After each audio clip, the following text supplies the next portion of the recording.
My name is Miss Lizzie. I don't ever smoke the dizzy, but we can always share some disease. It's just a cup in time. This song doesn't have to rhyme. Life's all of us, not every moment we can be feeling fine.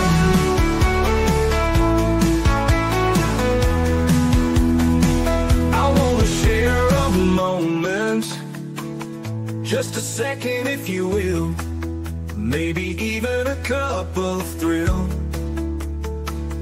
We could share this performance. It's tea time, come sit with me. Oh, welcome, guys. That's right. Miss Liz is back, and we are here for evening tea. This afternoon, we had motherhood, and now tonight we have From Prison to Purpose with Doug Smith. And we're going to be talking about his book as well and all of that good stuff. So if you haven't subscribed to Miss Liz on Spotify or YouTube or Facebook, all that good stuff, just go over there and do some clicking, liking, and all of that stuff, following. Because all these tea times will resonate with you, I guarantee. Because Miss Liz likes to go down those rabbit holes and get digging deep. So before we get started, here we go. Those rabbit little croaks in the throat, what I already talked to Doug about before we went live and before we came on. So we're going to get the disclaimer out there, and then we're going to get an incredible intro, and you'll get to meet my guests through a strong cup of tea. We do not serve a beverage. We serve real life stories on Tea Time with Miss Liz. So the disclaimer for Miss Liz's Tea Time live show. Miss Liz, myself, is going live using StreamYard. Please leave a comment during the live broadcast. Please grant StreamYard permission to display your name at StreamYard.com. Miss Liz's Tea Time is a global platform dedicated to sharing real-life stories, diverse perspectives, and meaningful conversations that inspire awareness, healing, and connection. Please be advised that all the content brought forward during any Tea Time show is presented in good faith. However, discussions may include opinions, beliefs, and perspectives that do not necessarily represent the views of Miss Liz or the Tea Time platform. Information shared by guests is based on their own experiences and is perceived to be accurate at the given time of airing. All guests, viewers, and participants are responsible for using their own judgment when considering any action or decision that may relate to the discussion. Some episodes may include sensitive topics, including but not limited to trauma, abuse, grief, mental health, and other emotional triggering subjects. Listeners' and viewers' discretion is strongly advised.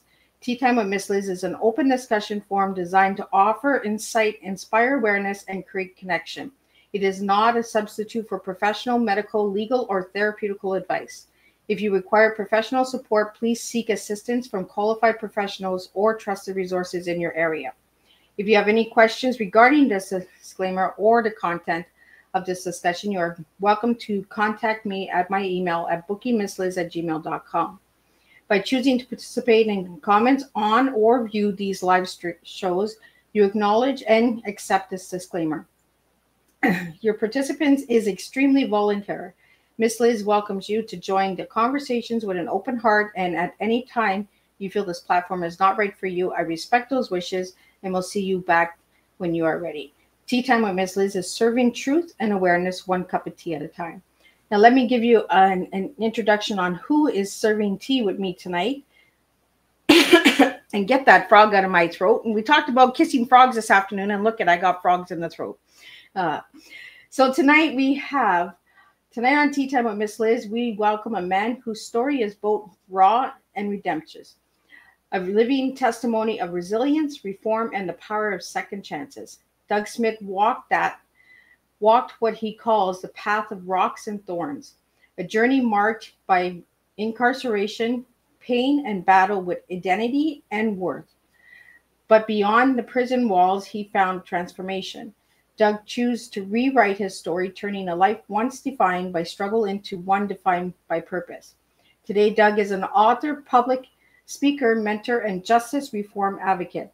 His book, The Path of Rocks and Thorns, From Prison to Purpose, tells the unfiltered truth of his experiences and reveals the inner strength it takes to rise when society says you cannot. From surviving trauma to challenging broken systems, Doug now uses his voice to advocate for healing, second chances, and a brief in humanity that extends to those society often forgets. He is a powerful reminder that no story is too broken to be rewritten, and the redemption is possible for any willing to work through the thorns to reach the awakening. Please join me in welcoming a golden heart guest with a powerful voice of transformation, Doug Smith. Welcome, Doug. Hi. Thank you. Thank you for that beautiful introduction. It's so good to be here. Oh, you're very welcome, and it's an honor to have you here with us tonight. So, Doug, I had a good, big, long introduction. What did I skip and what did I miss? That's great. The only, if there is a correction, the book is called The Path of Rocks and Thorns, Leadership Lessons from a Prison Cell. Oh, I forgot to sell. Yes, but definitely it's about prison to purpose. So, Doug, I'm going to take you way back to when you were a little guy. So who was Doug as a little guy and who's Doug now? Wow. Well, I often think about that when I was, someone asked me, what would I tell my younger self? And I said, well, I would tell him that you and I are exactly the same. You just don't know it yet. You don't know how great you are. You're caught up in some sort of belief about yourself that's really not true, and it's really going to harm your life. But believe me, who you are is truly great. So, Doug, let's start where the book starts, the beginning of the book, and how it came together, and the chapters and the cover, all that good stuff out there. Yeah. Well, I just started it. I start big projects and I tend to finish them. And it occurred to me that I could write a book. I'd never written a book before. I'm a leadership trainer and coach. I work with a wide variety of folks, but I really specialize in working with people just like myself, people who have had histories of mental illness, substance use, trauma, incarceration. And, I've been part of a movement of people who have taken those experiences and done absolutely astonishing things with them in their lives. And I could write a book on that. So I started the book and I realized I'm going to also have to contend with the fact that I went to prison for a reason. There was deep trauma, there was shame, there was mental illness, substance use, homelessness, ICUs, all of that. And it's impossible to just sort of lightly write a leadership book without really contending with all of those factors. So I just dove right in, and it was a tough journey writing that book, but I feel more healed having written it.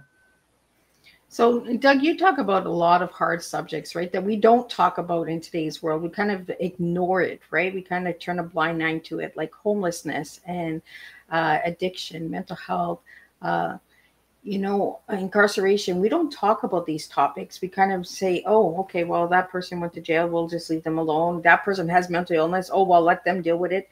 Homelessness, let's just turn a blind eye completely to that, right?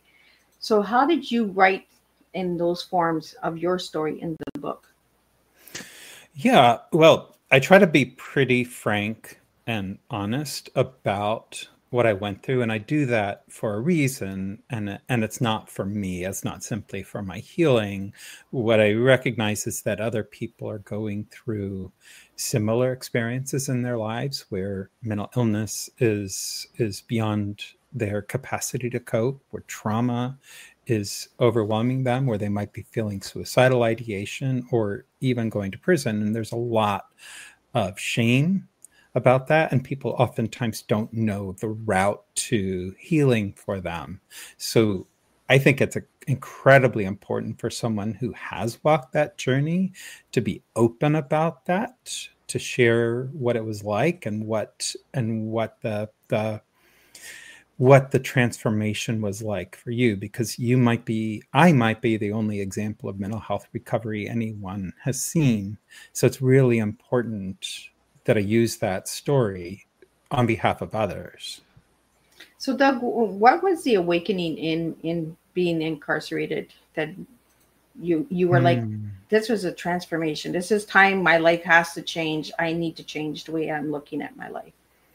Beautiful. Well, I think the thing more than anything that was destroying my life was shame, because shame was driving a lot. It was driving career destruction. It was driving mental illness.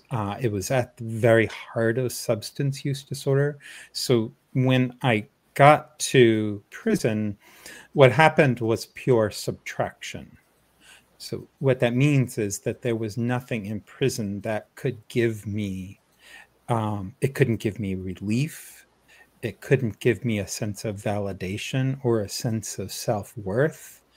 There was nothing in prison. Prison is the absence of all of those things. And what I realized was that my desperate need for like validation and things like that was actually destroying my career.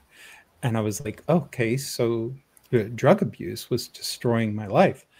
Now I'm completely free of it, right? And I get to experience my own life, my emotions, my motivations in a totally different way.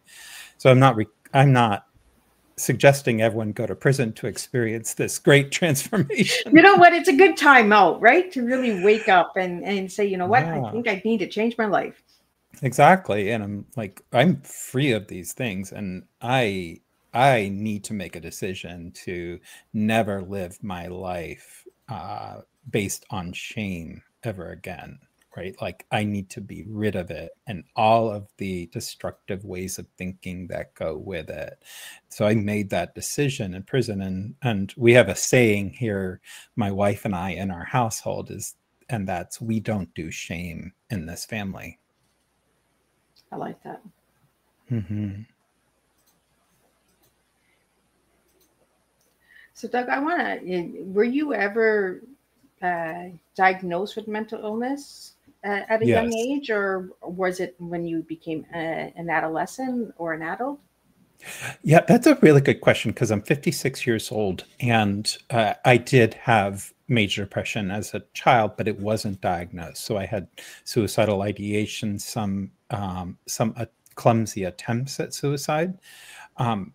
It went unnoticed, and I didn't know how to ask for help. So I lived kind of a nightmare during my adolescence. So this is true of kids today, right? Their mental illness often shows up is pretty early, but it might manifest like 13, 14 years old. For me, it was 11. And, fortunately, we live in a different time where, we can call it things. It's more normalized. It's less stigmatized. So kids can get help that I didn't get. But I do work in communities all across Texas, small towns, larger towns, big towns. And there's still lots of places where the stigma around mental health is gripping and destructive. And there's lots of kids who aren't getting help because they don't talk about it in their families. Absolutely. And the reason that I asked that question, Doug, is because I'm in my 50s as well. And, 50 years ago, we did not talk about mental illness. No. It was pick up your pants and just move on. You're just being a rebel. You're just being a bratty kid. There was no diagnosis of understanding why we were acting the way we were. And there was a lot of what happens behind closed doors stays behind closed doors back 50 years ago as well. So the trauma stayed within us. It wasn't in society. Maybe society knew about it or neighbors knew, but they never, kind of, oh, there's something, maybe they need that help or something. And I'm really big on bringing awareness to youth mental health. Is we have generations that didn't get that support, like yourself and myself as well. I was diagnosed when I was 12, but I only started receiving help for mental health when I was 26. Wow. So for those years between the age of 12 and 26, I had no support, no help at all. I was diagnosed at 12, but there was no support. We have the same story. Wow. That's true. I had no diagnosis or help, and I became a frequent caller to the suicide hotline throughout my 20s, and it kept me alive. And when I finally did get help, and the diagnosis and the medication and therapeutic supports, I actually went to work at the suicide hotline and became a counselor and ultimately the trainer. You see, sometimes our stories align, right? Yes. And we just met. Like I don't know Doug. It's like I've talked to Doug through email, but I mean, Doug, I've never met you personally, right? But our similarities, because of our generation, right? Back in the 60s and 70s, we did not talk about mental illness. Nope. You know, so there's a lot of generation out there that is our age that may be fighting with mental illness and still wondering, do I have it? Do I not have it? Do I just need to get over it because that's what we were told growing up? You know, so Yeah. what got you into the advocating of mental health? Is it because of what you went through? Yeah. So, I was sort of a born advocate. I discovered after I worked at the suicide hotline, I ended up working in a homeless shelter. I went to get my degree in social work. I absolutely fell in love with advocacy and policy, so started working at the Texas Capitol. It was some careers choose you. I was born to do social work and specifically advocacy. And so I've been doing that before prison, largely working on anti-poverty programs, workforce development. And I was an adjunct professor at UT Austin School of Social Work, teaching policy. So I was just a nerd. And during prison... Me too. That's where we get the nerd from, right? That's it. Yeah, it's just a complete wonk. But in prison, I had the opportunity to work in a program where we all wear white. So I said men or women in white, taught sexual assault prevention inside. So we became advocates for creating an environment where people were free to do their time and rehabilitation, free from the threat of sexual violence. So advocate inside of prison. And then when I got out of prison, after my reentry job, I went back into public policy, working at a criminal justice reform organization and working to end end mass incarceration in Texas, create opportunities for people post-release, and ensure that we have the right mental health supports, certified peers, mental health peers, and that we have access to services instead of handcuffs. Doug, we have a question that just came in. Are there services and resources in prisons for men for sexual abuse that they've experienced through childhood? There are not, and at least in the Texas prisons, it's there's not a lot of trauma treatment inside of prison. It's one of the reasons why people cycle in and out of prison and drug abuse, because they're not getting help with some of the underlying challenges like unresolved trauma. And so it's just really important for people to recognize that. And when you get out, to the extent you can, getting mental health treatment if you can't afford it right away because you don't have insurance, really connecting with certified peers or family partners, depending on what community you live in. There might be clubhouses or recovery groups, things like that. But surrounding yourself with community is just so important. And it's a really good first step.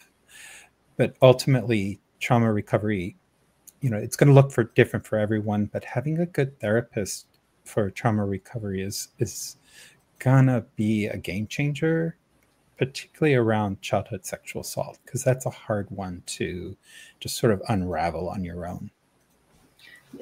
Doug, we have another question here for you. Do you feel that there should be resources and services in prisons for men? Oh, 100%. There should be. So, I mean, for mental illness, you can get medication that's part of the Eighth Amendment against cruel and unusual punishment. They do have to treat your mental health diagnosis, but they're not required to provide you counseling or anything like that. And I know some prison systems that might have programs for trauma, certainly not in the Texas prison system. So, Doug, I want to talk about the word trauma, because we don't talk about trauma, right? Nope. We hear the word trauma, but we don't talk about it. And trauma is the hidden, almost a hidden rock that outbreaks the addictions, the abuse, and that as well, right? It's not the addiction that the person is running from, it's the trauma that the person is running from. Yep, absolutely. So how do you feel about that when you hear trauma? Yeah, it's a bit overused, and I think the term, I do trainings on like trauma informed leadership, like how do you create an organization that's trauma informed, right? Where someone who might have hypervigilance related to trauma that might derail their career, how do you create an organization that is responsive and embraces them nonetheless? But even with that, the term trauma informed is sort of, it's people are beginning to resist it more, and I'm worried that we're going backwards when it comes to this term trauma, and it's really not all that difficult to understand. It's simply people who have gone through things that are way beyond their capacity to cope or understand, who did not get the support they need to process and heal. And when that happens, the trauma is incomplete. And so you continue to experience it when something in your life triggers it that's reminiscent of that time, because it's not resolved. It's really common, and it's not that hard to understand. Well, it's kind of like the title of your book, right? The Rocks and the Thorns, right? Trauma Yes. and addiction is kind of like the rocks and the thorns, because the rock is there. Nothing was ever chiseled away at that rock. So then the thorns come in and start picking at that rock and saying, you know what, I just want to numb it. I just want it to go away. But I don't know how to deal with it. So then the addictions come in, right? Either sexual addictions, drug addictions, alcohol addictions, you know what I mean? But it starts with that rock. And then the thorn comes in and it's just poking and poking and poking and saying, like, look it. I need help. Absolutely. Yeah. The analogy, of course, it's a rich analogy. It's a parable that, your connection with spirit is always available to you, but sometimes it's blocked.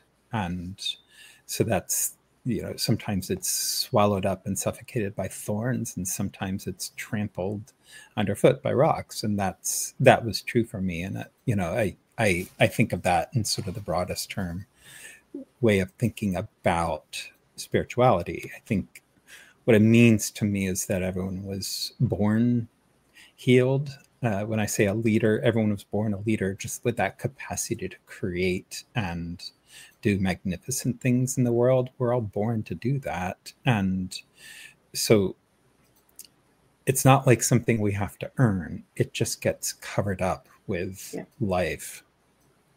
Well, it kind of goes back to our stories are our purpose, right? Our missions. We go through the journeys that we go through in order to be that purpose, that mission in the future. It's the past, the present, and the future. It's kind of like our T's, right? The past, the present, and the future. I'm a time traveler, guys. So, everything for me is the past is what taught us. And then the present is what educates us. And then the present is bringing us the awareness that, we can change our stories. We do not need to stay in that past.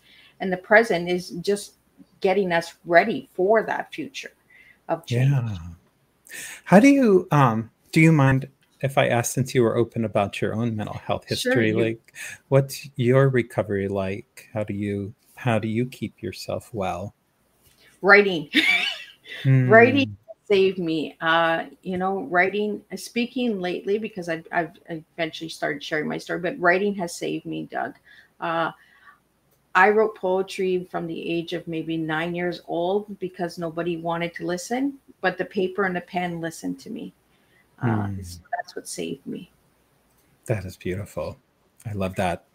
There was when my book went from, I always say a lark, like, hey, I can do this, to something really serious. I remember I was sitting with some really intense emotions, and I, was worried about my business. I was just like feeling a lot of fear, and it was all in my chest. And I remember that someone invited me to sit with the emotions, and so I did. And so, I sat with them, watched what they did, how they shifted energy, moved throughout my body. And at the very end of this, I heard this voice, and I know it was 14-year-old Doug saying, Doug, write my story, do justice for me. So yes, writing is incredibly healing. I like that. Do justice for me. Yeah. Because we never had that person to protect us, right? It Right. was the inner child that had to protect us. It's the inner child that has to heal us. Whether we go to resources or coaches or mentors or whatever, at the end of the day, we have to look within ourselves. We have to understand, do we want to stay in that trauma or do we want to move on? And trauma is a life journey. It's not 30 days, I'm fixed. And, No.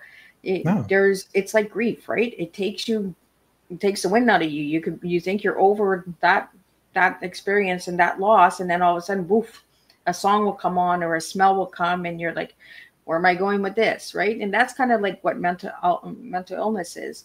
We feel like we're balanced, we're in this zone, and then all of a sudden we're up here, and then we're back down here, and we're like, how the heck did that happen? Where did that come from?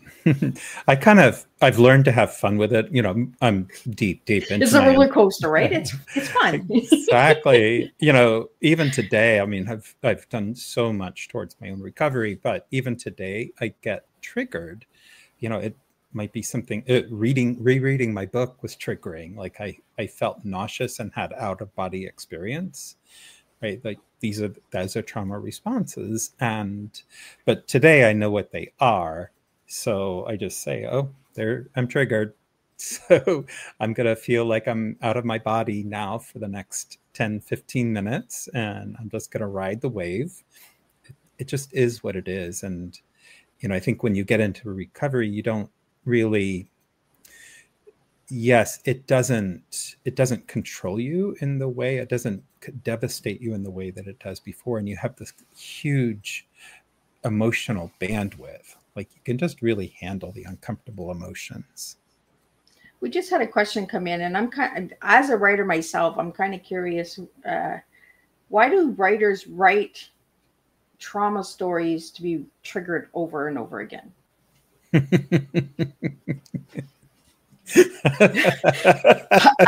me, it was for healing. Like I knew I was going to go down that rock and that trigger, but what was it for you, Doug? I love the question. It makes me laugh. I'm like, I don't know why I did that. I just thought I'd trigger myself. I had nothing better to do, right? It's valuable context. I went to prison. My story involves prisons. It's impossible to write a story of that experience and the important transformative lessons that come from that without describing the trauma. I think where people get stuck when they think about sharing their trauma is that it stops there, because sharing trauma can make you feel just as helpless as when you experience the trauma. It's the rest of the story that transforms it into something else. It's the decisions you've made, the insights, the shifts inside, and what happened afterwards. That's the part of the story that's really important. You write about the trauma so that you can share. Well, I think it's deeply important that we are triggered when we're writing our own stories. because we're being authentic with ourselves, we're being real and raw with ourselves in that moment and saying, you know what, this is what happened. This is what I felt. So we want to take the reader along for that journey and kind of express how we went and how we felt, maybe what the scene was, maybe what the sound, the smell was, you know, kind of take them on that journey a little bit when we write our stories. Have you had this happen? Because this has been happening a lot, where people, if you've shared about your story in books, and now that I've written a book, I get people contacting me saying I was writing their story. Yes, I get that a lot. Me too. But I think it's the similarities, right? Because every story is different, but it's also always the same as well. That's right. If that makes any sense. Yeah. Well, you're kind of writing for your reader. It's cathartic for you, and it can be healing. But I'm not writing a book about trauma and leadership and transformation for me. That belongs to the reader. Let's talk about leadership, Doug. Yeah. How do you see leadership? Oh, I think of it as a relationship with everything you're creating in your world. Right? And so leadership is so much beyond just, you know, leading a team and things like that, although that can be the expression. I've worked with people who were not in charge of anyone, but can pick up the phone and rally 100 people to march on the Capitol, right? Just through the force of their own integrity, their own leadership, the way that people trust them. So leadership is it's a recognition that you're out here in this world creating. You're always creating. Every time you walk into a room, you have impact on people. When you smile, when you frown, Absolutely. when you write a book, it all has impact. And recognizing that you're the one doing that. You're doing that. And you can see it reflected back to you all over the things that you're doing that are just magnificent, and that life shows it to you. Or you're doing the things that are reflections of your shame and unresolved trauma, and life reflects that back to you as well. So leadership is it's deeply spiritual, but it's just a relationship with the fact that you create all the time, and you see it mirrored at you. Absolutely. And the reason why I asked that question is because of your T, right? Because when I asked you to give me a T, the T you gave me was investment in others, challenge existing concepts, and look inside yourself first. So that kind of goes back to the leadership, right? Because in order to be a good leader, you have to look within yourself and have the confidence within yourself to lead the team, right? Yes. Leadership is an inside out game. It is not something that, you know, regardless of what others might say, it's not something that gets trained. You don't train people to be leaders. That you might teach people to become good supervisors or managers and things like that. You might teach them to do change management. All of those things are really valuable. But leadership, you're leading all of the time.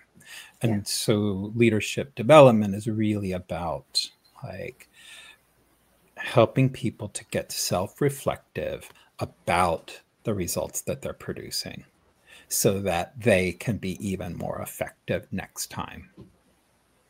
Absolutely. You know, and that's what there's so much different misconceptions of leadership, you know, like I'm the leader of the pack. And, you know, I find that that's kind of cold because you're not leading others, you're leading yourself. And it's kind of like an ego trip, right? Where a true leader wants to see the team grow, wants to see the community grow, wants to see change, you know. And when we talk about change, we have to first start changing within ourselves first in order to lead that team. Yeah, I think I can remember the day that I realized I was a leader. You know, because I didn't have a sense of that. People had told me I was a leader. Even in prison, I showed leadership, but I didn't conceive myself as in that way. But I remembered I was working in public policy. I had a stack of I had this huge to-do list. We were getting ready for the legislative sessions, and I had 3 new interns. And I walked in, and they needed my attention. They needed to understand what their expectations were, all of that. And all I could see was my to-do list. And I said, here are some research studies you can read. I'm going to go work on my list, and then I'll come back to you at the end of the day. Right. If anyone's been an intern, you just kind of know that's the way that they just sort of slough you off. And so I got about halfway across the hallway, and I just froze. And I heard in my head, Doug, the time you spend investing in others is the best use of your time. And so I turned back around, and I went to that office, and I spent a half a day with them, truly helping them to get oriented to the work, share my passion for the work, get them meaningful assignments so that they could plug in. And, it took a lot of my day, and I had to work late to get my to-do list. But I did that the next day with my staff and interns, and I did it the next day. And all of a sudden, my list started to decrease because they're taking more and more of it because they're excited about it, and they're getting good at it. They're getting confident. And I'm leaving at 5 p.m., right? They're off doing magnificent things, and I leave at 5 p.m. because I've got a yoga class. So, Doug, I heard you say the 14-year-old Doug twice now. Yes. So did something happen at 14? Yeah, that was that point where I needed to get met, right? That it was that bad. It was the trauma was so awful, the mental illness, the alienation, the bullying, the sense of abandonment. My dad had left. Each day was sort of a waking nightmare.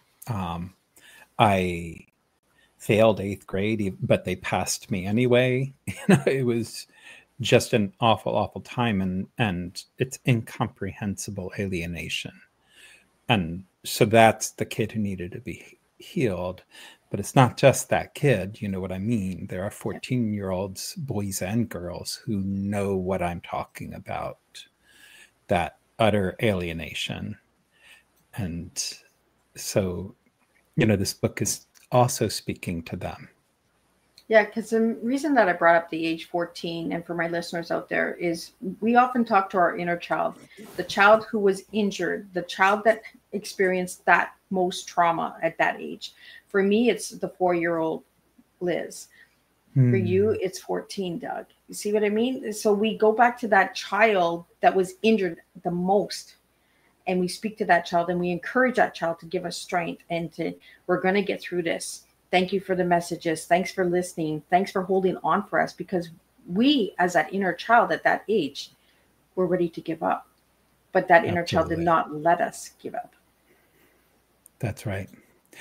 I have this might be a radical notion, but I kind of understand. I believe that if we focused on identifying kids who are feeling that sense of alienation, particularly in school, like if kids were trained to actually support other kids as peers, where we taught mental illness and, that we supported each other, I honestly and truly believe we wouldn't see school shootings. I think we'd see kids feeling a sense of belonging and doing things that they would never have the courage to do because right now they're just not met or seen. I think it's deeply important that we start bringing these into the schools, right? Having these open conversations and, having coaches, mentors, somebody who had the lived experience, not just the book smart, but had the life experience, and come in and share their stories like you are right now, Doug, and like I have, give that example of there is possible change, that you can change your lives. That's right. If we go into the youths and the schools and we start saying you're a troubled teen right now, but in 20 years, I guarantee you're going to be an advocate, or you're going to be a mentor, or you're going to be a coach, kind of experience, and give them that life experience of hope. Mm-hmm. Absolutely. This is where leadership comes in. This is so much. You mentioned the word identity. Identity is huge Yes. with kids. If you take a kid who is kind of wearing all the labels that people have put up on them and give them an opportunity to lead in some really important way, then you change their label. Their label is now leader. And kids, adolescents, young adults step into that very naturally. And it's transformative. You connect with a different identity. Absolutely. Doug, you mentioned something about the 14-year-old, do justice for me. The young 14-year-old that said that. And we had a question that came in. It says, if you could rewrite the justice system with one key change, what would it be and why? Early, meet people early, identify what's happening early. I work in, again, I'm on contract with what's called the Judicial Commission on Mental Health in Texas. And so what that means is that we go to communities across Texas and we work with judges, probation chiefs, we work with schools, mental health, reentry, principals, and school safety officers, everyone. We bring the community into a room together and we have this conversation. What is it that we could do that would make a profound difference for kids and keep them from entering into the juvenile justice system or returning? And we identify priorities. Invariably, early identification is key. Making sure that kids get connected with the resources that they need early and making sure that the families get the services that they need, because oftentimes that chaos that the kids feels inside mirrors the chaos within their homes. So get there early. That would make a huge difference. On the adult side, making sure people have access to the mental health and recovery support and trauma supports that they need long before they wear handcuffs. You just mentioned something, the chaos in the home with the chaos of how we react. No one's paying attention to that. Yeah. There is this new specialization. It's been new as in like the last decade and a half, called certified family partner. In other states, they might call it something different, but a certified family partner is a family member of who has a child who has either mental illness, significant behavioral health challenges, things of that nature, who have had to navigate really complicated systems to get the help that they need and get the educational supports that the kids need. And what they do is then they get trained to provide support to other families who have similar challenges. And so now families are partnering, or family members are partnering with other family members to help them to navigate, to self-advocate, things like that, to actually advocate so that people aren't treated with stigma, because oftentimes family members are highly stigmatized. Like, they're blamed for their children's behavior, without really understanding the incomprehensible stress that family is under. Yeah, there's a lot of good information that's going out tonight on this tea time, Doug. So thanks for sharing that. And thanks for the listeners out there that are listening and bringing your questions to the table, because it really does make a difference when we have that open communication, right? And that's why I love doing these live shows, is because you just never know. Maybe there's a kid out there or an adult out there that is suffering in silence, and these tea times is what they actually need to hear at this moment, right? And that's why I enjoy doing these lives and seeing who can actually tune in, and have that opportunity to ask these questions. We have a couple questions that came in during the week, Doug, for you, and I'd like to get those out to you. You now advocate for justice reform. What do you believe is the most misunderstood about people who have been served time? That's a really good question. What's most understood? So I think we have I think that people, again, will wear the labels that we put upon them. So, and people who have been incarcerated will continue to wear those labels. So, if they were considered to be an offender, then they might call themselves ex-offender. If they were considered to be a convict, then they'll call themselves ex-convict, right? But they still wear that label, right? So, I think that when we welcome people home, which is critically important, we rarely do that. It's returning citizen. It's formally incarcerated, but I like returning citizen. So, I think that, that's one of the things we misunderstand. I think the other thing we misunderstand is that people incarcerated, right, once they've gotten out, their capacity to do great things, to lead, to become the very, very best employee is off the charts.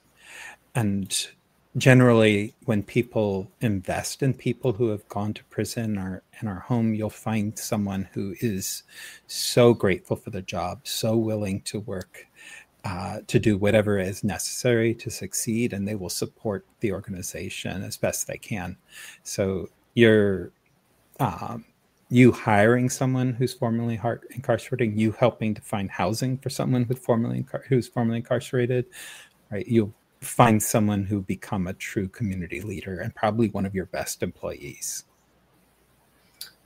We live in a stigma world of individuals who go to jail, right? And we put that stigma on them right away, like they're just done. Society is done with them. Where do you see the changes coming in today's world with that stigma? Boy, that's a really good question. I do think that we're in kind of an exciting time because we've had conversations about reform, and they've been going on for quite some time, and it's been pretty bipartisan. I think I remember in prison reading about someone who was working for a really conservative advocacy organization in Texas who was leading the charge on criminal justice reform because he thought that this mass incarceration that we're doing is a violation of personal liberties. It's big government writ large. So, all of the work any meaningful work that I did on criminal justice reform was done on a bipartisan level. And that was state and federal. I think that we've had some backlash. There things like defund the police, and I think there was understandable outrage, racial outrage related to George Floyd and police shootings and overuse of force, over policing, and things like that. So it was an important conversation that we needed to have, but it created a wedge between people who were really interested in reform, and they had them. It became something that repelled people from the whole movement. And I'm hoping that we're on the other end of that backlash and that we can continue to have this conversation. Well, it kind of goes into the question that I just asked you. We had another question come in and it says, many people struggle with shame and labels after incarceration. How did you begin reclaiming your identity and self-worth? That's beautiful. Well, I was very fortunate because once I got a job doing public policy and advocacy, I learned that I could use my story really effectively. When I went to the microphone to talk to legislators, I could talk about this is what happened to me. And because of that, I had to make this decision. And this is why this piece of legislation would have such a profound impact. So I learned that my story, my experience was my most valuable asset as an advocate. And that caused me to feel a real sense of empowerment inside. And I realized I'm not going to let people paint me with the brush of I like that. my past mistakes. I wasn't going to do that any longer. I think if someone is formerly incarcerated or has had probation or anything like that, if they can get involved in advocacy efforts to create better opportunities for people in reentry or to reform prison or conditions, I think that there's going to be a lot of healing. There's going to be a shift in their own personal identity. They're going to feel their own personal power. I want to kind of take what you just said, paint me with a brush. If I gave you a brush, how would you paint yourself, Doug? Oh gosh. Boy, that's a really good question. I don't even know how to answer that. Would it be a scenery? Would it be a mountain, a river? How would you paint yourself? My happy place, I just got back from Fort Davis, Texas, which is in the Davis Mountains, and it's in the Chihuahuan Desert. My happy place has always been on a hiking trail, climbing something. And I remember when I did my first contract, like a paid contract as a trainer, and I did it in Seattle. I finished for the day and I caught an Uber up to a hiking trail, and I walked on the hiking trail and I said, this is incredible. I get to do the work I love and then I get a hike afterwards. And I said, this is living life as though it was a gift to my soul. So you know what Doug's doing tonight, right? He's painting a picture. Yes. I just like to listen deeply when my guests are speaking, because I like to pull up those little nuggets and just understand, how we see things and how we share our stories in different ways, but in similar ways, right? It always goes back to this. We always connect the dots, right? We always come together. And that's why I just like to listen. And when you said paint me with a brush, society does that so often, paints us with a brush without knowing our stories, without knowing who we really are. Beautiful. That's right. Doug, I'm going to lighten it up a little bit because we're almost at the end here. I asked you a couple of questions, and I asked you what your favorite color was, blue. So, and then when you're telling me about hiking, I'm just like, okay, where's the blue come in? Oh, the sky. Oh my gosh. I went hiking in Colorado, and my wife makes fun of me for this, but we got up to about 12,000 feet, and there was a lake up there, and I had brought my swimsuit, and I just said, excuse me. And no one knew I was going to do it, but I just splashed into the water, and crystal clear blue, freezing as can be, but it was magical. So yeah, when hiking, I think of blue lakes and blue sky. I like that word magical, because your story was a heavy story, right? And you shared it real and raw. And here you are magically sharing your story with the blue, the magic and crystal, crystal cold blue, right? And that's kind of like a jail cell, right? It's kind of cold, and it's, so what kept your mindset in a positive mind frame while you were doing at the time in jail? Service, staying in service, teaching sexual assault prevention. I did groups in the evening for people who were being paroled the next day, and helped them to figure out how they're going to get their HIV medications. Help them to kind of think about where am I going to connect with resources, things like that. I did that for years. It was because I kept getting turned down for parole, but I'm going every night to serve these people who are about to be paroled. So that wasn't lost on me. But so you're like, it didn't work for me, but it'll work for you. Yes.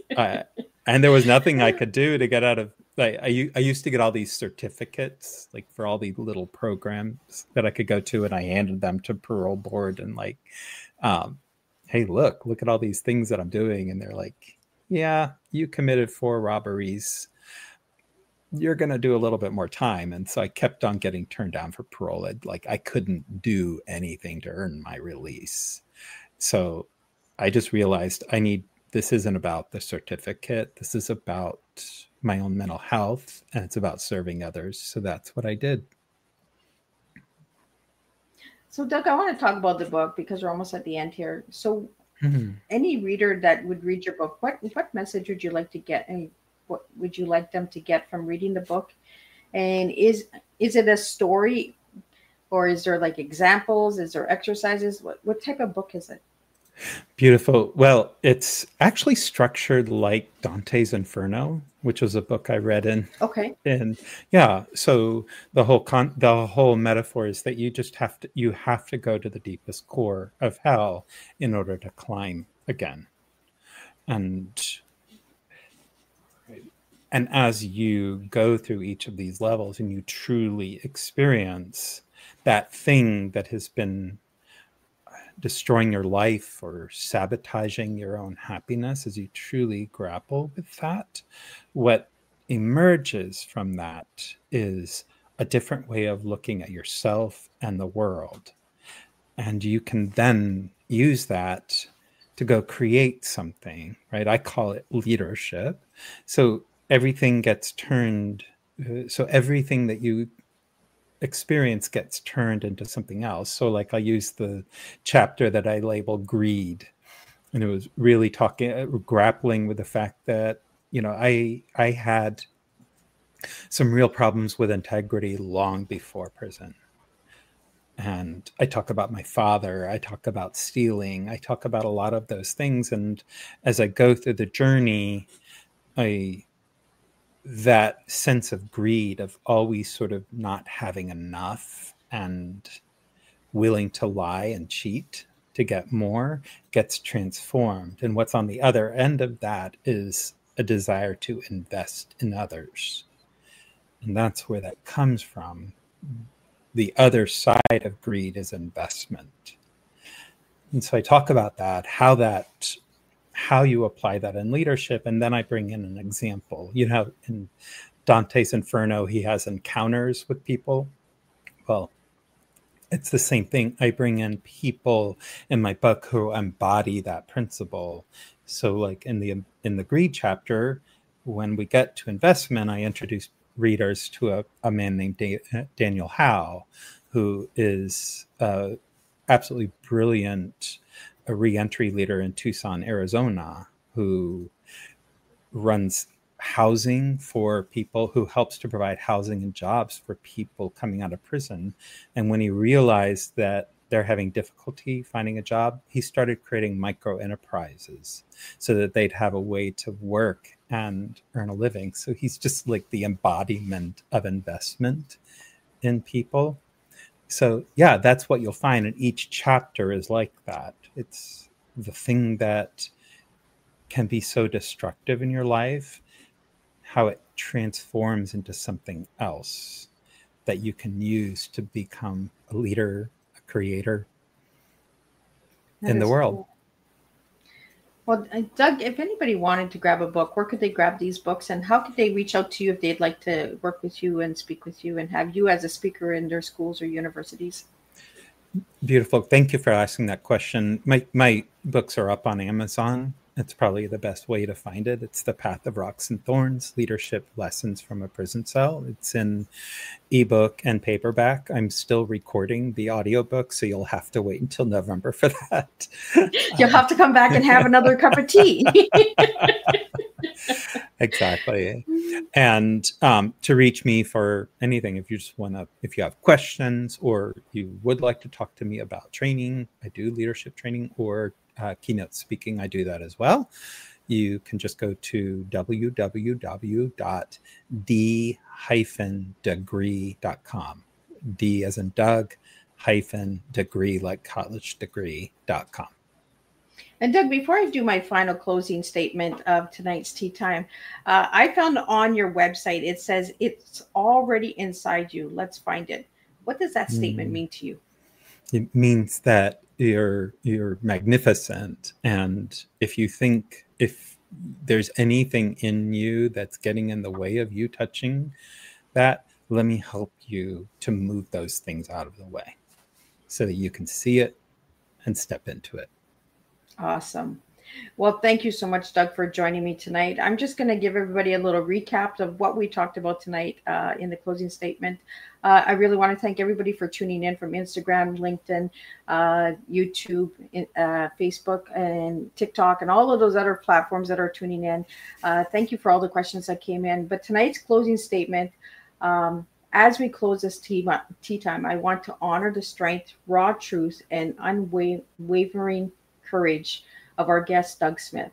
His journey through the path of rocks and thorns reminds us that even in the hardest places, purpose can be born. Doug's story is not just about survival, it's about rising above shame, breaking cycles, and providing that no life is too broken to be rebuilt. He is living proof that the second chances matter, that redemption is possible, and that change begins the moment we choose to believe in it. To those listening, whatever walls you face, know that they do not define you. Like Doug, you can walk through the thorns and discover a life of meaning, justice, and hope on the other side. Doug, thank you for using your voice to bring light where there was once darkness. You are a testament to resilience, reform, and the power of humanity to rise again. So thank you, Doug, for joining me tonight on Tea Time. Thank you. This has been wonderful. Thank you very much. And I will see everybody next week, Tuesday and Thursday, same time, same place. And check Miss Liz out. And we will do this all over again with two new incredible guests to bring you two powerful true life stories and their books and work and services. So until then, I'm going to wish you guys a beautiful weekend, beautiful week, because we're only Tuesday. Miss Liz is back on Thursday. And we will do this all over again, and we will share a cup of tea, not the beverage, but real life changes and real life difference, one cup at a time. Thank you all for joining me tonight on Tea Time with Miss Liz.